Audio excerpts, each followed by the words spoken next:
히브리서 10장 19절에서 23절까지 말씀을 한 목소리로 합독합시다. 그러므로 형제들아, 우리가 예수의 피를 힘입어 성소에 들어갈 담력을 얻었나니 그 길은 우리를 위하여 휘장 가운데로 열어놓으신 새로운 살 길이요, 휘장은 곧 그의 육체니라. 또 하나님의 집 다스리는 큰 제사장이 계심에 우리가 마음에 뿌림을 받아 악한 양심으로부터 벗어나고 몸은 맑은 물로 씻음을 받았으니 참 마음과 온전한 믿음으로 하나님께 나아가자. 또 약속하신 이는 미쁘시니 우리가 믿는 도리의 소망을 움직이지 말며 굳게 잡고. 아멘. 한가위 풍성하게 부르셨습니까? 얼굴에 아주 기쁨이 넘칩니다. 하나님 말씀 연기를 받고 얼굴이 넘쳐야 되는데 쉬면서 평화로움이 있죠. 저는 이제 시골로 많이들 가시고 이렇게 이동이 있어서 오늘 많이 못 오셨다 싶었는데 이렇게 많이 참석해 주시고, 특별히 감사한 것은 우리 고등부 2학년 홍석준 군이 나와서 깜짝 놀랐어요. 들어오는데 저 사람이 누군가 이렇게 석준에게 책임이 있어요. 목사님 빨리 못 알아보도록. 너무 감사하고, 청년들, 학생들을 만날 때마다 여러분 격려해 주시기를 바랍니다. 우리의 교회의 목표가 저런 사람들을 믿음으로 키워내는 거잖아요. 그리고 그 사람들이 여기 오게 되면 여러분들이 반갑게 막 안아주고 쓰다듬어주고 막 사랑의 표현을 막 해줘야지 이 사람들이 여기에 붙어 있어요. 사실 예배가 딱딱하고 그러잖아요. 여러분들이 그만큼의 사랑을 보여줘야지만이 이들이 우리한테서 그리스도를 발견하게 됩니다. 석준이 반가웠어요. 예. 잊지 않고 이렇게 나오니까 너무 반갑죠. 예, 오늘의 말씀의 제목은 하나님께 나아갈 담력. 히브리서로 지금 시작된 지가 이제 9개월로 접어들었잖아요. 히브리서 1장부터 시작이 되어졌는데 1월부터 이제 오늘 10장 중간 정도 왔잖아요. 상당히 많이 달려온 거죠. 이제 한 13장까지 있으니까 얼마 남지 않았는데 이제 이걸 어떻게 며칠 동안 몇 주간 설교할까 생각을 좀 해봐야 되고요. 지금까지 우리는 히브리서를 배우면서 교리적인 측면이 강했어요. 히브리서는 이렇게 짬뽕되어 있어요. 딱 나누기는 참 어려워요. 설교 같기도 하고 권면 같기도 하고 막 교리 같기도 하고 이렇게 막 짬뽕되어 있는데 실제적으로는 오늘이 그 분기점이에요. 전환점이에요. 지금까지는 교리였다. 교리가 뭔가 또 이렇게 이제 물어볼 수 있는데, 교리는 우리가 신앙생활을 하는데 뼈대라고 보시면 돼요. 뼈대. 뼈대가 없이 집이 건축되어지면 흐물거려 버리잖아요. 그래서 아무리 문어가 크고 세도 멸치 앞에서는 꼼짝을 못합니다. 왜 그래요? 멸치는 뼈대가 있잖아요. 뼈대 있는 집안이거든요. 그러니까 우리가 교리 공부를 지금까지 했다 그러면 지금부터는 이제 실천적인 면을 얘기를 해야 돼요. 로마서도 마찬가지고요. 로마서도 11장까지 교리 부분이거든요. 그리고 그 이후에 이제 실천적인 면이 있고, 뭐 에베소도 마찬가지 6장까지 있지만은 3장까지 교리이고 그 다음에는 이제 실천적인 면이 있으니까 이제 오늘 그런 얘기를 할 겁니다. 교리적인 부분과 실천적인 면, 여기 두 개가 이제 바퀴로 굴러가야 돼요. 교리만 가지고 신앙생활을 할 수 없습니다. 교리를 바탕으로 해가지고 거기에 이제 집을 건축하는데 이게 이제 삶으로 나오는 거죠. 그래서 오늘 우리가 이 교리가 중요한 것은 사람을 사실 좀 냉정하고 자만심에 빠질 수 있도록 교리가, 잘못된 교리가 그렇게 우리를 인도할 수 있어요. 이게 무슨 얘기냐 그러면은, 이제 우리는 에베소서 1장 3절을 통해 가지고 창세 전에 구속된 자로, 예정된 자로 이렇게 배웠잖아요. 그러니까 이것만 강하게 주장을 해버리게 되면은 우리의 삶은 상관없이 우리가 어떤 상황 가운데 놓여 있을지라도 우리는 구원받을 것이다. 이렇게 가버립니다. 이게 이제 그렇게 쭉 가버리는 영지주의예요. 그래서 우리는 D 부분, 실천적인 면을 강조하지 이제 않을 수 없죠. 그리고 또 잘못된 교리는 그 D 부분을 우리가 또 강조하게 되면은 어떤 문제가 생기냐. 행위만 너무 강조하게 되면은 우리가 행위가 하나님께서 그렇게 썩 합당할 만한 그런 행위가 많이 안 나오잖아요. 그리고 성경에서 가르치는 그 삶이 우리한테 많이 안 나오잖아요. 어떻게 원수를 사랑하고 오른쪽 밤을 치면 왼쪽 밤을 내놓고 오리를 가자면 십리를 거고 뭐 속옷을 달라고 그러면 겉옷을 주고 이게 나오냐고 잘 안 나오지. 그러면은 이 율법을 우리가 잘 지키지 않으면은 우리 구원이 없는데 이게 낙담하게 만든단 말입니다. 이게. 그러니까 이 교리적인 측면과 이 실천적인 이 측면을 잘 믹스하여 신앙생활을 해야지만이 우리의 신앙이 아주 건전해져요. 그렇지 않고 한쪽으로 치우치면 안 된다라고 하는 거잖아요. 그래서 지금 저는 이 히브리서를 쓴 사도는 뭐 바울이라고 생각을 하니까 바울은 이렇게 정리를 일단 먼저 했지요.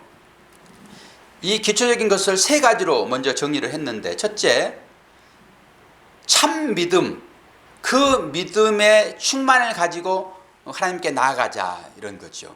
그러니까 하나님께 나올 때 참 믿음을 가지고 나오라, 그런 것이죠. 그리고 참 믿음을 가지고 나올 뿐만 아니라 그걸 충만한 상태로 이렇게 나오라, 그렇게 첫 번째로 얘기했고, 두 번째는 흔들리지 말고 믿음의 소망을 굳게 잡으라. 어떤 경우에라도 흔들리지 않고 믿음의 소망을 굳게 잡으라. 그리고 셋째는 서로 사랑할 것과 선한 일에 힘쓸 것을 얘기를 해요. 세 가지를 먼저 얘기를 하지요. 그러면서 우리는 이제 19절로 넘어가서 오늘 본문 말씀을 보도록 하겠습니다. 그러므로 형제들아, 우리가 예수의 피를 힘입어 성소에 들어갈 담력을 얻었나니. 여기에서 성소는 누가 계신 것이죠? 하나님이 계신 곳이에요. 성소는. 그러니까 하나님이 계신 곳을 성소라 얘기를 하고 우리는 그것을 지성소라 얘기했잖아요. 지성소를 아무나 들어갑니까? 제사의 제도를 통해서 그 제사장의 직분을 통해 가지고 우리는 거기에 들어갈 담력을 얻었다라고 지금 성경은 우리한테 얘기를 해주고 있잖아요. 그러면 그 제사장 직분과 그 제사를 마지막에 이루신 분이 누구예요? 예수 그리스도예요. 그리고 그 당시에 제사장이 지성소에 함부로 들어갈 수 있었습니까? 철저한 제시슴을 통하고 거기로 들어가지 철저한 제시심이 없이 거기에 들어갈 수 없었다고요. 그리고 제사장을 돕는 사람들이 또 있었잖아요. 이 사람들을 레인이라고 그러죠. 레인. 레인도 이 성소에 못 들어갔습니다. 그만큼 성소에 들어갈 수 있는 자격은 예수 그리스도의 피에 그 죄가 가려진 자만 들어가요. 여러분, 죄가 없어지지는 않습니다. 덮어져 가지고 죄를 안 볼 뿐이에요. 그 죄 자체가 없어지진 않아요. 그러니까 죄가 가려진 자, 예수 그리스도로 옷 입은 자만 거기에 들어갔다고요. 그런데 우리가 지금 거기에 들어가 있는 상태라고요. 이게 축복이에요. 오늘 주일학교에도 이제 거룩한 삶이 어떤 것인가를 마지막에 우리 아이들과 오가를 통해서 말을 나누면서 마지막에 우리가 가야 할 그 나라가 어떤 것인가. 이게 하나님의 나라잖아요. 하나님의 나라는 예비된 나라인 것이죠. 물론 이 땅 가운데 우리가 하나님 나라를 분명히 누릴 수 있어야 되지만은 하나님의 나라는 예비된 나라예요. 그런데 그 예배된 나라를 우리는 소망을 가지고 예배된 나라를 바라보면서 이 땅의 믿음의 삶을 살지요. 이게 삶이에요. 교리는 어떤 거지요? 그곳에 하나님의 나라가 있다. 그리고 거기에 내 이름이 기록되어 있다. 이건 완성됐다. 이게 교리예요. 그러니까 이 흔들림 없는 교리 위에 이제 우리의 삶을 살아가야 돼요. 그래서 그 예비된 하나님 나라를 소망으로 받기 위해서는 하나님께서 우리들에게 행한 말씀이 있어요. 행하라고 하는 말씀이 있다고요. 그런데 그 행하라고 하는 그 말씀을 우리가 행하기 위해서는 뭐가 필요하다고 그랬어요? 인내가 필요하다고. 인내가. 제가 질문을 우리 석준이에게 질문도 하고 우리 주일학교 애들에게도 질문을 한 적이 있는데요. 아침에 여러분, 하나님의 나라에 가게 되면은 믿음이 있을까요? 없을까요? 하나님의 나라에 가게 되면은 믿음이 필요할까요? 필요하지 않을까요? 필요하신다고 하신 분 한번 손 들어보세요. 그러니까 필요 없어요, 믿음이. 그런 손 들어보세요. 다 손도 안, 세 분 손 들었네, 세 분. 나머지는 이게 헷갈리죠. 거기서도 믿음이 필요할까? 우리는 믿음, 소망, 사랑 세 가지 얘기를 하죠. 소망은 바라는 것이잖아요. 소망이니까. 그리고 구원받기 위하여 우리가 가져야 될 자격은 믿음이잖아요. 그러니까 이 소망과 믿음은 하나님 나라를 가기 위한 어떤 것이에요? 이 하나님 나라에 가게 되면은 이 믿음과 소망은 필요 없지요. 들어갔기 때문에. 그럼 거기에는 뭐가 남을까요? 사랑만 남게 돼요. 사랑만. 그래서 우리는 하나님 나라에서는 사랑만 하면 돼요. 그런데 우리가 이 땅 가운데서 하나님 나라를 경험하려고 그러면은 물론 믿음도 필요하고 소망도 필요하지만은 사랑이 필요해요. 여러분이 하나님 나라를 경험하려고 그러면은 내가 이 땅 가운데 사랑하고 있는가를 보면 돼요. 사랑하면은 그게 하나님 나라가 이루어진 증거예요. 하나님의 나라는 미움이 없잖아요. 시기가 없잖아요. 사망이 없잖아요. 이것을 이 땅 가운데서 우리가 경험하는 거다라고 말씀을 드리죠. 그런데 19절도 두 부분으로 나눌 수가 있는데 하나는 원리이고 하나는 의무라고 볼 수 있어요. 사도는 앞에서 계속 다뤄왔던 이 여러 요건들을 되풀이 말함으로써 그 특권을 지금 표현하고 있는데 그것이 19절과 20절과 21절에서 나오고 있어요. 여러분은 이제 19절을 한번 보십시오. 19절의 말씀을 보게 되면은 그리스도인들에게 하나님의 면전에 나갈 자유를 얻었다라고 여러분 그 말씀 가운데서 볼 수 있어야 돼요. 하나님께 나갈 자유를 얻었다. 어디에서요? 19절에서. 그리고 20절을 보게 되면은 그리스도인들에게 그렇게 하나님의 땅에 나아갈 길이 열렸다라고는 또 볼 수 있어야 돼요. 20절에서. 그리고 21절에서는 우리가 하나님 나라를 가게 되는데 그 하나님 나라를 갈 때 우리는 인도할 분이 안 계시면 갈 수 없습니다. 그분이 누구예요? 그분이 그리스도예요. 그러니까 오늘은 이제 이 세 구절을 가지고 설교를 진행할 건데요. 우리가 하나님 나라에 갈 수 있는 그 길이 우리는 산 길이라고 해요. 그것이 우리한테 열렸다라고 하는 거잖아요. 이 열림이 너무 중요하죠. 닫혀 있으면 못 들어가잖아요. 열려 있다라고 하는 거예요. 그런데 어떻게 열려 있다라고 지금 19절에서 얘기하고 있어요? 예수 그리스도의 십자가의 사건을 통해서 우리는 지성소의 희장이 갈라진 것, 그것을 뭐라고 하고 있습니까? 예수 그리스도의 몸이다 이렇게 얘기하잖아요. 몸. 그럼 예수 그리스도의 몸이 갈라지면서 우리는 성소에 들어갔다고요. 이걸 또 제물로 표현을 하기도 하죠. 요한복음 14장 6절을 한번 보면서 이 말씀을 봅시다. 예수께서 이르시되 내가 곧 길이요 진리요 생명이니 나로 말미암지 않고는 아버지께로 올 자가 없느니라. 예수님이 길이시잖아요. 이 말씀 다 외우시죠. 전도할 때는 꼭 이 말씀이 필요합니다.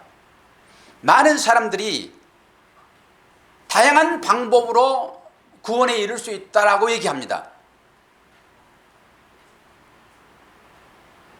그래서 종교들이 다 있는 거잖아요. 이 종교의 목적은 구원입니다. 자기 나름대로 구원이죠. 근데 기독교만 아주 좀 특별하죠. 예수 그리스도로 말미암지 않고는 하나님 나라에 올 수 없다. 예비된 완성된 그 하나님 나라에 전혀 들어갈 수 없다. 이 말씀이 생명입니다. 그러니까 이 길로 우리를 인도한다고요. 어디로? 생명으로요. 그래서 길이요 진리요 생명이 누구라고요? 예수 그리스도라고요. 그래서 예수 그리스도를 믿으셔야 돼요, 여러분. 여러분, 하나님 믿어가는 구원이 없습니다. 지금도 유대인들은 하나님 믿어요. 예수를 안 믿습니다. 우리는 예수를 믿어야 돼요. 왜 예수를 믿습니까? 예수가 우리들을 천국으로 인도하는 안내자이기 때문에 그래요. 우리 스스로는 절대 갈 수 없어요. 그래서 여러분은 여러분의 믿음으로 천국 갑니까? 안 그러면은 예수께서 준 믿음을 가지고 천국 갑니까?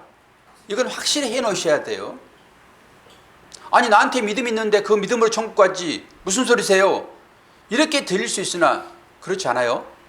우리는 나의 믿음으로 구원받고 천국에 이르는 것이 아니라 하나님께서 우리에게 준 그 믿음 가지고 그 믿음을 증거 삼아서 천국에 가는 거예요.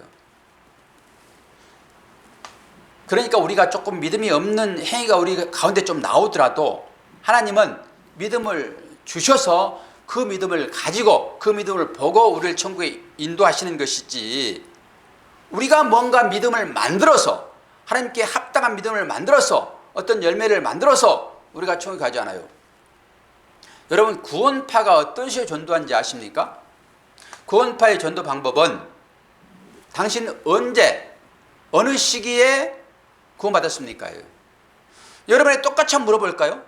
여러분은 어느 시기에 언제 구원받았습니까? 그럼 여러분 어떻게 말할 거예요? 그러니까 그런 확신이, 내가 뭔가 체험적인 것이 없다 하게 되면은 그 말에 대답을 못하고 우물쭈물하고 만다고요. 이게 구원파의 구원의 원리입니다. 그런 체험이 없다 하게 되면, 언제 내가 구원받는 확신이 없다 하게 되면 구원 못 받아요. 그러면 우리는 괜히 나 구원받지 못했는가? 라고 들어가는 거예요. 그런데 제가 어느 목사님들과 말씀을 나누면서 거기에서도 그걸 봤습니다. 제가 여러분들에게 요한복음 3장 16절이 무슨 말씀이죠? 아니, 그건 이제 말하러 온 것이 아니라, 예를 들어서 그 대답을 못하게 되면은 당신 안에 생명이 없네요, 그렇게 가는 것입니다. 왜 그러죠?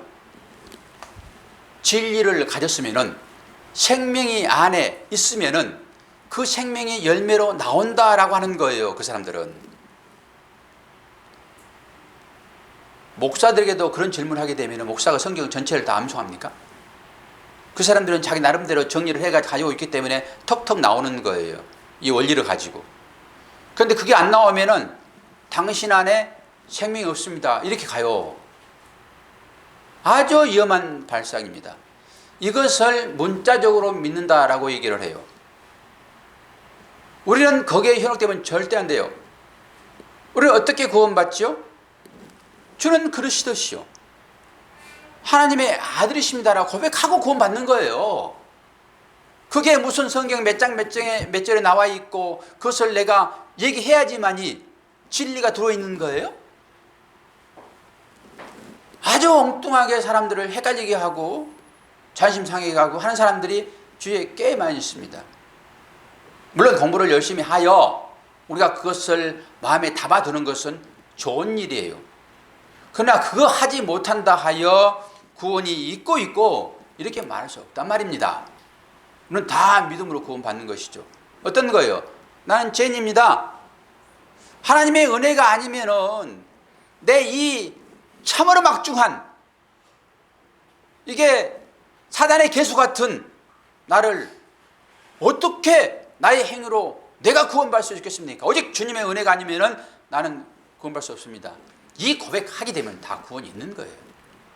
여러분, 그래서 여기에 나와 계시는 것이지, 여러분이 제가 묻는 질문에 100% 다 응답하여 여러분이 하나님 믿냐고요. 이런 것에 여러분 속지 마셔야 돼요. 하나님이 계시는 곳은 성소다. 그런데 그 하나님의 그 성소에 들어갈 담력을 얻었다라고 오늘 얘기를 해주고 있잖아요.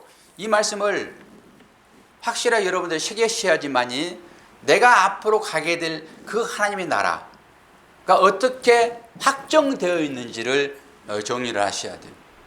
그리고 혹여나 하나님 마음에 합당하지 않는 부분이 우리한테 얼마나 많이 나옵니까? 설령 그러더라도 하나님은 그런 걸로 우리를 정죄하거나 그러지 않는다고요. 그러니까 예정론은 또 너무 중요하고요. 그런데 그것만 자꾸 가게 되면은 우리 행위는 또 나오지 않게 되면은 또 야고보서가 하는 그 말씀은 행함이 없는 믿음은 죽은 믿음이라고 하는 그 말은 할로 그냥 붕 떠버리고 마는 거예요. 그래서 이 행위와 믿음은 똑같이 같이 가지요. 우리가 이제 하나님의 나라에 대하여 생각해 볼 때 이제 교리적인 측면에서 행위적인 측면으로 지금 넘어왔습니다. 우리 행위가 어떻게 나와야 될 것인가? 여러분, 행위하게 되면은 이상하게 우리가 뭔가 움직이는 어떤 동사를 통하여 나오는 어떤 것으로 보는데, 물론 그것도 행위 중에 한 개이긴 하지만은 여기서 말하는 행위는 믿음의 행위를 얘기하는 거예요. 믿음의 행위. 어떤 고백을 하고 있는가? 그런데 이게 참 어려운 것이, 우리가 이렇게 하나님 앞에 나오잖아요. 그리고 나와서 예배 드리잖아요. 이게 행위잖아요. 그리고 우리 입술로 주님을 찬양하잖아요. 믿음의 고백도 하잖아요. 그런데 그게 중심이 없이 마음으로 드리지 않고 그냥 입으로만 드려지고 그냥 몸만 와 있어. 그러면 이게 올바른 행위일까요? 그건 아니죠. 물론 여기에 와서 앉아있는 것도 중요하고 우리가 찬양을 드리고 신앙 고백을 하고 하는 것도 중요하지만 더 중요한 것은 우리 마음의 상태입니다. 하나님은 그래서 우리의 중심을 보세요. 여러분이 여기에 앉아 계셔서 이 행위로 나왔다 할지라도 마음이 하나님께 가지 않고 여러분 지금 앉아있긴 하고 아멘을 하고 찬양을 하고 듣는 것처럼 보여지긴 하지만은 여러분의 마음이 저 콩밭에 있게 되면은 안 된다라고 하는 거예요. 여러분은 다 콩밭에 있지 아니하시고 지금 마음이 내가 가게 될 그 하나님의 나라에 대한 열망이 속에서 분출하고 있죠. 민영이 그렇죠? 민영이는 뭐 얼른 봐도 은혜가 되니까 그 속에서 나오는 거라고 봐지는 거죠. 속에 있는 것이 나온다라고 하는 것은 그런 거지요. 그냥 암기해가지고 몇 개 나오는 이게 아니라 성령으로 인해서 내 마음이 충만되어 있게 되면은 당연히 거룩한 모습이 내 얼굴에서 드러나게 되지 않겠습니까? 속에서 미워하는 마음이 있게 되면은 그 미움이 겉으로 드러나죠. 그러지 않고 미워하는 마음이 가득한데 마지못해서 웃고 있는 것을, 이것을 무슨 웃음이라고 얘기를 해요. 제가 명명히 했는데 그것을 소웃음이라고 해요. 소웃음. 우리 저기 뒤에 우리 손녀가 가끔 소웃음을 웃어요. 그런데 그게 그렇게 재밌어. 내면적이지 않으면은 우리의 믿음이 의미가 별로 없다라고 생각을 하죠. 그리고 이제 20절 말씀 봅시다. 20절 말씀. 우리 다 읽었던 말씀이죠. 그 길은 우리를 위하여 휘장 가운데로 열어놓으신 새로운 살 길이요. 휘장은 곧 그의 육체니라. 이게 교리입니다. 이런 부분들이 교리예요. 하나님의 나라를 여러분 어디서 찾으십니까? 그리고 하나님 나라를 어떻게 여러분의 눈으로 봅니까? 우리들은 특성상으로 내가 눈으로 보지 않으면 믿지 않는 특성이라고 되어 있어요. 믿음은 바라는 것들이 실상이요, 보이지 않는 것들은 뭐예요? 증거예요. 그러니까 믿음은 보이는 것으로 나타나는 게 아니라고요. 믿음이라고 하는 그 실체는 보이지 않는 것이 우리한테 온 거란 말입니다. 그런데 하나님은 이 사람들의 그 약점, 단점을 너무나 잘 알아요. 보지 않고는 이 사람들이 믿지 않으려고 한단 말입니다. 그래서 하나님을 나타내는 방법이 계시로 가능한데 일반 계시와 특별 계시가 있습니다. 일반 계시는 자연 만물을 통해서 하나님께서 말씀하세요. 그러니까 자연 만물 가운데도 말씀이 깃들어 있어요. 우리는 그것까지 볼 수 있는 힘이 있어야 되겠죠. 그러나 그런 것으로는 구원이 없습니다. 자연 만물을 통해서는 우리의 믿음의 행위가 나와요. 거기에는 구원이 없어요. 그럼 구원은 특별 계시로만 하나님께서 우리들에게 구원을 주시는데 그 특별 계시는 뭐죠? 예? 이게 교리예요. 그러니까 이런 교리를 알지 못하게 되면 여러분의 구원이 어떻게 이루어진지를 몰라요. 그러니까 이단에 빠질 가능성이 아주 농후해요.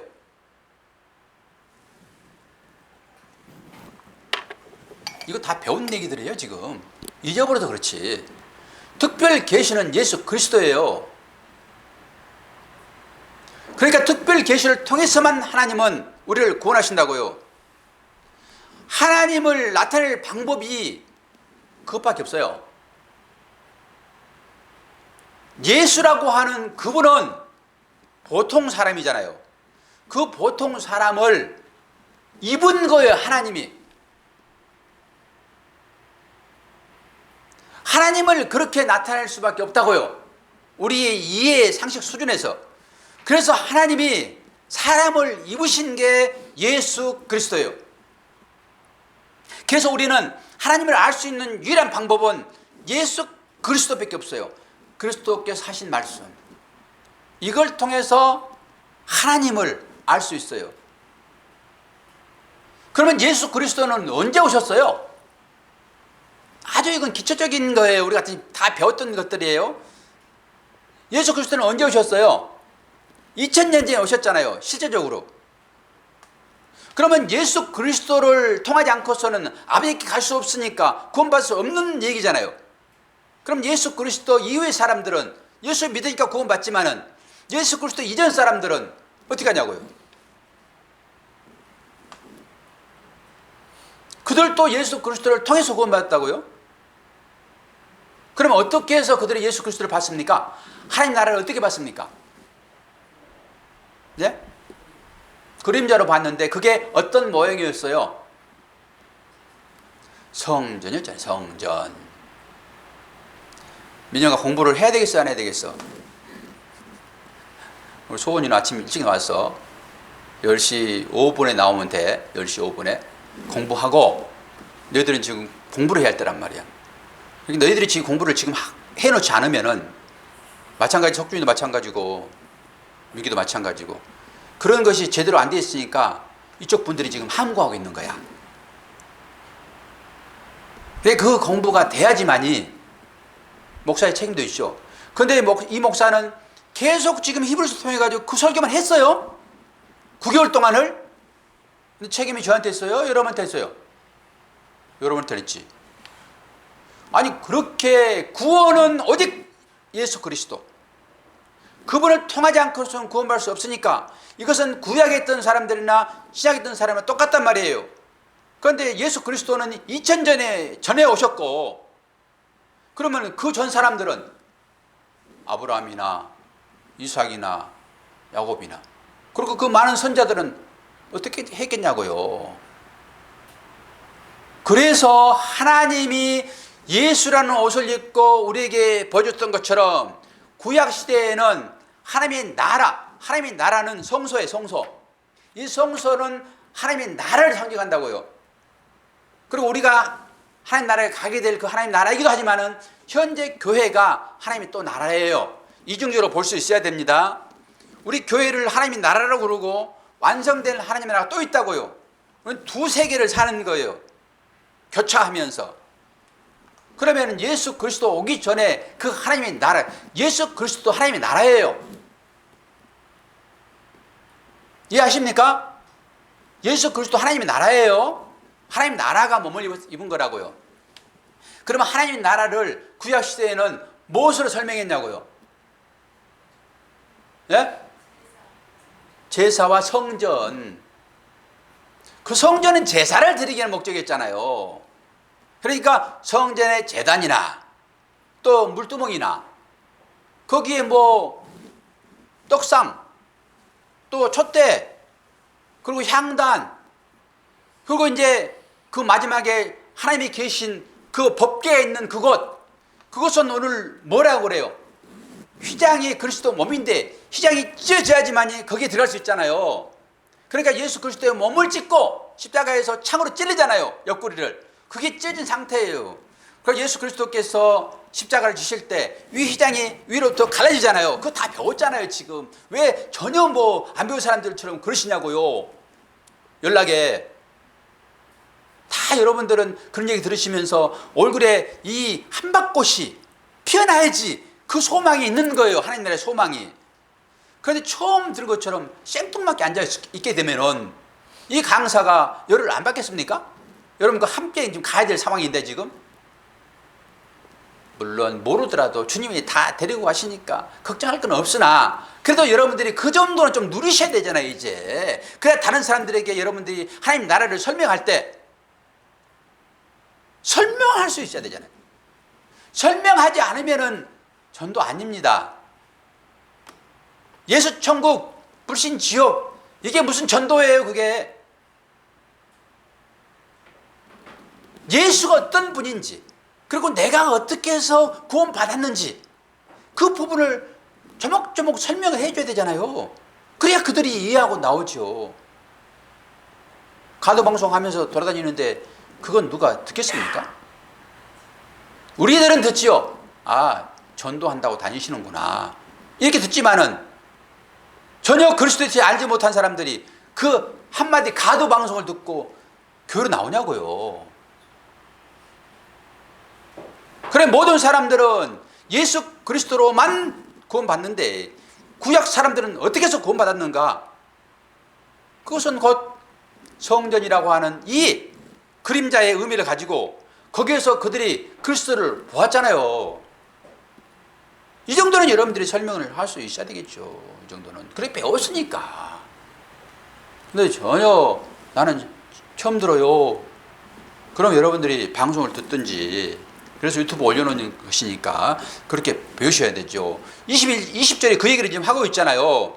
그 길은 하나님의 성소에 나아갈 그 길은, 그러니까 하나님의 나라에 가게 될 그 길은 뭐라고요? 그 길은 우리를 위하여 휴장 가운데로 열어놓으신 새로운 살 길이요. 그 길만 살 길이다고요. 그 살 길이요. 그 휴장은 곧 누구라고요? 예수 그리스도의 육체니라. 여기 십자가가 너무 선명히 좀 들어가고 있잖아요. 그런데 그게 그림자로 구약시대에 그게 있었던 거예요. 구약에서는 그걸 설명 안 해주니까 잘 모르는데 그러면 어떻게 그들이 알았을까요? 그런 의아심 안 가지세요? 제가 거기에 살지도 않았는데 제가 알려드릴까요? 그러면 그 사람들이 어떤 방법으로 그걸 알았을까요? 예? 재물 재단의 피를. 그 누가 그걸 알려줘요? 성령님이 계시를 해줘야 돼요. 성령으로 말미암지 않고는 예수를 구주라 말할 수 없다고요.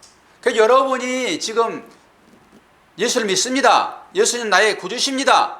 예수는 그리스도시요 살아계신 하나님의 아들이십니다 라고 고백하는 것은 여러분 입술로 고백하는 것이 아니라 성령께서 말하기 때문에 그 얘기를 할 수 있다고요. 그러면 여러분은 성령 받으신 분이에요? 안 받으신 분이에요?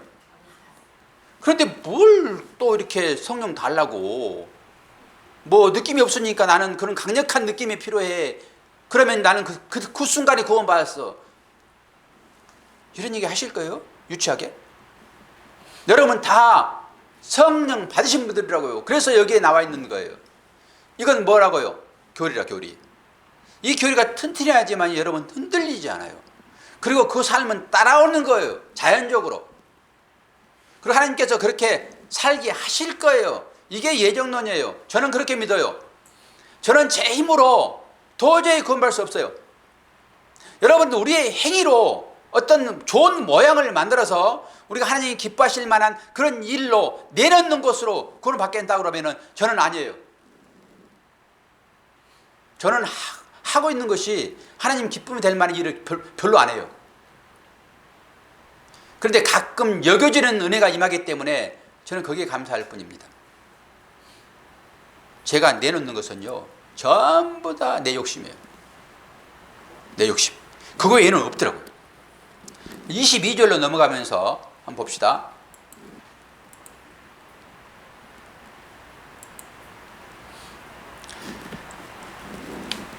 우리가 마음의 뿌림을 받아 악한 양심으로부터 벗어나고 몸은 맑은 물로 씻음을 받았으니 참 마음과 온전한 믿음으로 하나님께 나아가자. 여기에 이제 우리의 행위가 여기에 나오지요. 지금까지는 교리적인 측면에서 이렇게 해서 우리는 구원에 이를 수 있습니다 라고 하는 교리예요. 교리. 이 교리를 튼튼하게 붙잡고 이제는 어떻게 한다고요?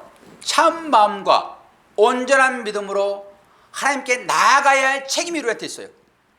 그래서 초반에 제가 말씀드린 거예요. 여러분들이 여기에 나와 있는 이 앉아있는 이 행위도 물론 좋지만은 이게 온전한 마음인가 그리고 완전한 믿음인가를 점검해 보셔야 돼요. 주님은 그걸 받으시고 우리 예배에 은혜를 허락하세요. 그러니까 은혜를 받고 못 받고 이런 것이 감정적인 측면은 또 아니에요. 물론 감정적으로 하나님 은혜를 주시기도 해요. 그런데 우리가 느끼지는 그 감정적인 측면은 대부분 우리의 육신의 소욕으로 오는 것이 많아요. 여러분 쇼하면서 여러분 기뻐하고 막 느낌이 감동이 오잖아요. 그러면서 은혜 받았다 그러시죠. 그거 은혜예요, 여러분? 여러분 쇼 보고 연속극 보면서 그 감동이 막 물밀 오잖아요. 그게 은혜냐고요. 그런데 우리는 은혜 받았다 그러잖아요. 그러니까 그런 연장선상에서 교회 와서도 여러분의 육신의 것들을 뭔가 자극해주고 또 천상의 하모니 같은 이런 노랫소리가 여러분의 심령을 여러분의 어떤 감정을 자극하게 되면 여러분 은혜 받았다 그러죠. 물론 그게 은혜일 수는 있어요. 그런데 은혜는 꼭 그렇게만 내리지 않아요. 오히려 여러분의 죄를 자복하게 하고 이렇게 살면은 내가 온전한 믿음이 아니로구나. 하나님은 온전한 믿음과 온전한 양심으로 나오라고 했는데 나는 말씀을 듣고 나니까 나의 삶으로 보게 되면은 이게 온전함이 아니네. 이렇게 자각하게 되면은 그게 또 은혜예요, 그게. 근데 우리는 다 은혜를 생각할 때 거의 감정적인 측면에서 우리가 은혜를 받았다라고 생각한단 말입니다.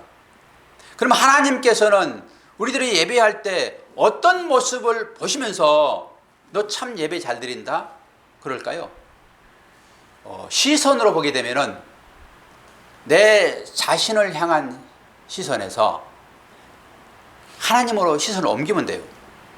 나는 지금 나의 구원을 위해서 나의 복받음을 위하여 여기 예배 드리고 있습니다 라고 하는 그 시선에서 바꿔내야 돼요. 혹여나 오해할 소지는 있긴 하지만은 여러분이 여러분의 구원만을 위하여 여기에 혹시 앉아 계신다 그러면은 여러분 하나님을 우상으로 섬길 수 있어요. 뜬금없죠. 그러면은 여기에 앉아있는 우리들은 어떤 모습으로 예배를 드리는가. 더 중요한 것은 나를 구원해 주신 그분을 찬양하는 마음으로 여기 앉아 계셔야 돼요. 할렐루야. 그걸 해야지. 여러분이 아직까지 물론 신앙의 연조나 여러 믿음의 어떤 높고 낮음이 없지만은 그래도 그런 걸 생각하게 되면은 우리가 이제 아이가 성년이 되고 자라는 과정이 있잖아요. 그런데 그 과정 중에 아직도 그렇게 생각한다고 그러면은 아직도 어린 나이에 믿음이다라고 하시면 돼요. 하나님께 나올 때 여러분이 내 어떤 만족을 얻기 위한 것으로 제가 오늘 또 우리 주일학교 친구들에게 그런 얘기를 했습니다. 기도해라, 기도. 기도를 하는 이유는 기도하지 않으면 여러분 감사는 없습니다. 제가 내는 결론입니다. 기도하면 하나님이 주시잖아요. 그리고 우리가 기도하는 기도의 내용들은 전부 다 우리의 필요를 위한 거예요. 그게 영적인 것과는 다른 측면이에요. 전부 물질적인 거예요. 거의 그래요. 물론 영적인 것도 구하면 하나님이 주시죠. 그러나 우리의 구함은 대부분 다 물질적인 것에 국한되어 있어요. 그거라도 하나님께 여러분 구하셔야 됩니다. 그런데 구하지 않으면 감사 없어요. 그런데 왜 구하라고 그러나? 안 구하면 하나님 안 주시나요? 질문해 볼까요? 안 구하면 안 주십니까? 주셔요 다? 예? 그러면은 안 구해도 주는데 왜 구할까요? 구할 필요 없잖아요. 그런 질문을 하게 되죠. 예? 믿음으로 기도하면 그러니까 안 구해도 주는데 왜 기도가 이제 그런 거잖아요. 구하는 거잖아요. 이슬 씨. 이름을 하면 가끔 불러야 긴장이 되니까. 하나님은 안 구해도 이슬 씨 필요한 거 다 주십니다. 예. 그런데 성경은 구하라고 그러잖아요. 아이테오, 제테오, 크로, 구하라, 찾아라, 두들기다 이런 거거든요. 영적 의미가 분명히 있지만은 구하라고 그러잖아요. 그러면 안 줘도 주시는데, 안 구해도 주시는데 왜 구할까요? 그것도 말은 되죠. 그런데 감사하기에 그래요. 우리가 구하지 않으면 감사 별로 없어요. 자연스럽게 오는 걸로 그냥 끝나요. 그런데 여러분이 구할 때는 간절할 때 구해요. 여러분 공기 주세요, 물 주세요 구하세요? 안 구하잖아요. 그런데 우리 화장실 가는 거 정말로 자연스러운 일이거든요. 여러분 거기에 대해 감사하세요? 제가 4층 화장실에 써놨어요. 이 시간에 배변하는 시간입니다. 여러분 감사하십시오. 여러분 그거 감사하세요? 한 번이나 감사해 보셨어요? 아니. 많이 합니까? 변비 걸려가지고 한 열흘만 여러분 고생해 보세요. 제가 아는 목사님은 변이 안 나가지고 이 땅이 지옥인 것을 경험했답니다. 막 죽고 싶은 충동이 너무도 강하게 변비가. 그런 사람들에게는 그 화장실에 앉아있음이 평안이에요. 안식이 안식. 그러니까 여러분들이 구할 때는 간절하기 때문에 구한단 말이에요. 그러면 그 간절함으로 구해지는 것은 언제 임할까, 언제 주실까라고 늘 기대하게 돼 있어요. 그래서 그거 주면은 하나님 감사합니다. 절로 나오지 않습니까?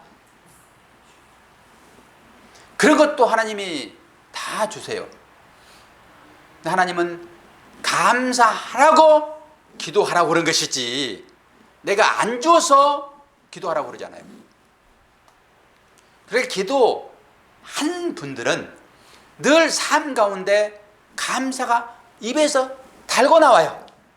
기도 늘 하신 분들은 감사를 달고 나와요. 그러니까 여러분들이 입술을 한번 잘 살펴보세요. 이게 지금 행위예요, 행위. 이게 행함. 여러분들이 행함 삶 가운데서 감사가 늘 나오니까 그러면 그분은 기도하신 삶을 살고 있다고 보면 돼요. 근데 나는 감사가 늘 나오잖아. 전혀 기도하지 않다고 보면 돼요. 그러니까 기도가 깊어지면요 이게 내가 원하는 것을 응답되든지 그러지 않더라도 늘 감사가 나오게 돼 있어요. 조금 힘든 얘기긴 하지만 그 자체가 이렇게 히브리서 통해 가지고 우리가 하나님 나라에 들어갈 담력을 소유한 자들은 이 땅 가운데 그런 튼튼한 이 배경, 이게 지금 예수 그리스도는 제사장보다 높고 천사보다 높고 또 여호수아보다 모세보다 훨씬 우등하다, 우월하신 분이다. 그분이 우리의 주님이시다. 그분이 우리의 하나님의 나라로 가게 될 안내자이다라고 계속 지금 깔았잖아요. 그리고 이제 우리가 이 땅 가운데 사니까 최종적으로는 거기에 가겠지만 이 땅 가운데 사는 우리들은 이제 어떻게 살 것인가? 이게 삶이죠. 그러니까 하나님께서 주신 그 하늘의 소망을 얻을 사람들은 이 땅 가운데서 하나님께서 원하시는 그 일을 행하려고 그러면은 뭐가 필요하다고요? 하나님께서 하나님의 나라를 우리에게 소망으로 주셨잖아요. 지금 거기에 들어가는 거잖아요. 오늘이 그 담대함으로 하나님 나라를 가게 될 사람들이니까. 그런데 하나님께서 우리들에게 이 땅 가운데 어떤 행함을 요구하잖아요. 지금 그러면 그 행함을 하기 위해서 뭐가 필요하다고요? 인내가 필요해. 인내가 필요해. 인내가. 왜 인내가 필요해요? 우리의 삶이 그만큼 어렵다라고 하는 거잖아요. 어떻게 이웃 사랑을 할 수 있어요? 어떻게 내가 가지고 있는 것을 남에게 쉽게 내줄 수 있어요? 어떻게 험담하고 뒷담하는데 그걸 용서할 수 있냐고요. 우리가 그걸 주님은 용서하라고 그러고 사랑하라고 그러고 네 있는 것을 남들에게 주라라고 얘기를 하는데 이게 인내가 아니고 어떻게 가능하냐고요. 여러분이 속에서 막 연락가지고 한번 해붙이고 싶은데 그래 속 시원할 것 같은데 그래도 인내하라고 하나님이 참으라고 얘기하잖아요. 그래서 인내가 필요한 거예요. 그러면 기도는 여러분들이 어떤 내용을 가지고 기도해야 되겠습니까? 인내하게 하소서요. 다 주세요. 다 주세요. 네, 인내하게 하소서. 하나님 잘 이기게 하소서. 이게 주님 나라에 갈 때까지 우리에게 주신 하나님의 명령이세요. 그래서 피 흘리기까지 싸우는 것입니다. 이 싸움 하는 거예요. 무슨 치고받고 누가고 싸우라고 그런 것입니까? 믿음을 지키기 위한 싸움. 오늘 또 사탄은 우는 사자와 같이 이 믿는 사람들을 삼키려고 덤벼들 때 여러분 어떻게 할 것이에요? 그래서 믿음의 방패를, 구원의 투구를, 복음의 신발을, 의의 흉배를, 진리의 허리띠를 여러분 안전무장하고 나가서 싸워야 되잖아요. 이게. 그런데 우리가 적군을 죽이기 위한 걸 뭐밖에 없어요? 칼 하나밖에 없죠. 나머지 전부 다 방어하는 것들이 방해하는 것들. 여러분 이 믿음으로 나가셔야 됩니다. 이것이 실천적인 믿음을 살아가는 사람들이에요. 하나님께서 저는 여러분들에게 그 믿음 주시고 여러분 인내하실 때 정말 미워하고 싶을 때 미워하지 않으면은 하나님께서 거기에 대한 하나님의 특별하신 은혜를 저는 주실 것이라고 믿어요. 여러분도 그 믿음에 들어가시는 안식에 들어가시는 여러분들에게 축원합니다. 기도하겠습니다. 하나님 아버지, 하나님 은혜를 감사합니다. 이제 우리는 튼튼한 교리를 기반으로 하여 우리의 믿음의 싸움을 하는 정의 용사로 나아가기를 원합니다. 그것은 이웃을 내 몸처럼 사랑하는 것이고 내 자원을 비워서 형제들을 채워주는 이 삶이 하나님의 나라의 삶인 것을 너무나도 잘 알고 있습니다. 혹여나 이러한 일들을 잘 하지 못할 때 하나님 우리를 도우시사 그 삶으로 나가게 도와주시고 과연 거듭난 자들은 진리가 인식된 자들은 하나님의 백성들은 삶이 다르구나 이 얘기를 우리가 들을 수 있도록 우리를 축복하시고 우리를 인도하여 주옵소서. 예수 그리스도 이름으로 기도하옵나이다. 아멘.